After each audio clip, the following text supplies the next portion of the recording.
Irit Zenger is here with the most important topics from the vast field of global and regional security.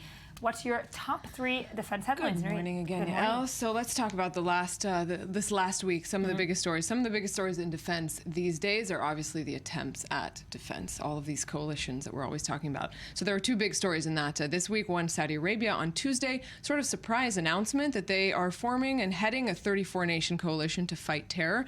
Came as a surprise not only to some Western countries, but apparently to some of the countries who were also listed as part of the coalition. Oh, they didn't get the call. They didn't. Apparently they didn't. Mixed messages from a few of them. Lebanon, Pakistan, and Malaysia all expressed some sort of confusion, and we weren't really notified that we were a part of this. We're not sure if we're going to be part of it, so maybe a little bit hasty of an announcement there, but probably a much-needed one if it were actually to form into something real. The other big one, of course, which you talked about here, was the UN's roadmap to peace for Syria, announced on Saturday, endorsing basically an international roadmap for peace, calling for talks at some point between the Syrian opposition and the regime. But of course, here there's more dissent over who exactly is the opposition. Right, and that was covered in the press, regime. You know, quite cynically, I would say. Right. Not everyone really is on par with the UN plan. Right.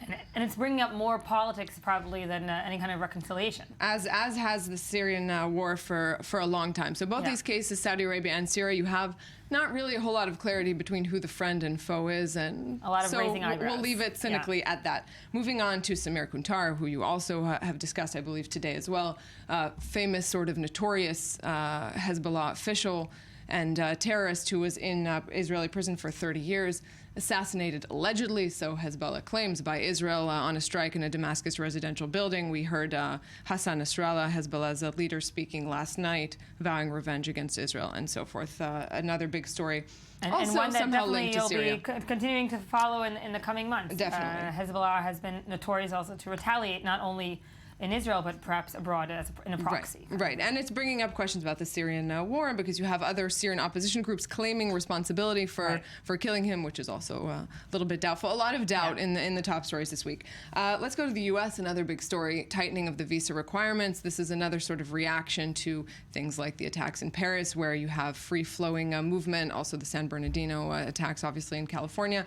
So citizens of 38 countries who previously could travel freely without a visa, now, if they made trips to Iran, Iraq, Syria, and Sudan, wow, a little more limited than they were before. That made Iran not very happy, but you can't please everyone. Not at all, but and it's incredible to see Obama, in terms of his foreign policy, trying to get some kind of moves in before he steps down at the end. It doesn't seem like such a lame duck president. Not anymore. I mean, this is a big deal, tightening of visa regulations. Yeah, I just have to mention one last sort of mini story on Carter. Defense Secretary Ashton Carter, the Pentagon on Friday released 34 pages of his emails. I just found it a little bit amusing. It's not really amusing. But any juice? Not really. I mean, not the Clinton level of juice, but following Clinton, and given that he's Defense Secretary and very focused on cybersecurity issues, it's a little bit amusing. Nothing classified in there, although some of the messages did deal with the importance of cybersecurity. So a little uncomfortable. He said he doesn't really use email very often. So, missed dinner dates, things like that. Yeah. Meet you at lunch at 12:05. Yeah, exactly. But he is the Defense Secretary, so still, use a private email. Go read those emails, see what you can get out of it. What do you have on the show today? So on the show today, we're going to start with the West Bank. The West Bank also has been discussed here on I-24 News a lot. The wave of terror in Israel and the West Bank, a lot of stabbing attacks, largely targeting Israelis.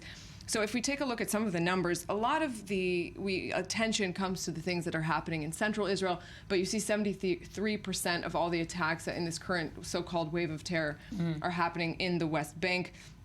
Also, a lot of the origins are people coming from the West Bank. 78% of those carrying out the attacks are from the West Bank, 20% of them from Jerusalem. There are also some other sort of interesting numbers. We see 88% male, but 12% female. Those are always an interesting statistic in terms of who's carrying out attacks, and ages. A lot of young people, which is sort of something we're seeing with terror in general. Younger ages. You have getting younger, 8% minors. And getting more secular as well. Right, I don't know if it's not always about religion. So we're going to be talking about that with an IDF battalion commander in the West Bank, telling us a little bit about his experience there. Some of that is, what you call it. Is it an intifada? Is it a wave of terror? He calls it a wave of terror.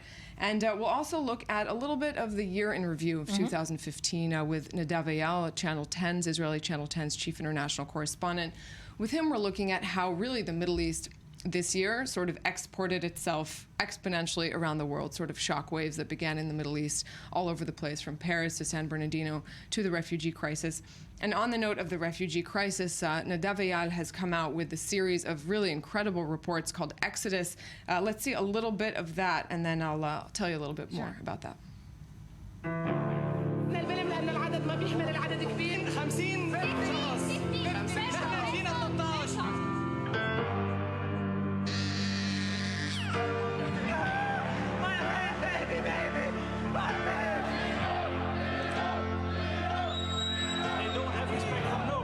Destroy the economy. They destroy the citizens.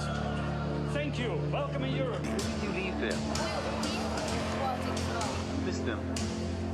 נדב אייל יוצא למסע בעקבות נדידת העמים הגדולה שמשנה את פניה של אירופה. What are you looking for in Europe? I'm looking for peace, only peace, not money, peace. Outstanding reporting. It's an incredible series. You can see more on the show tonight, 7:40 GMT.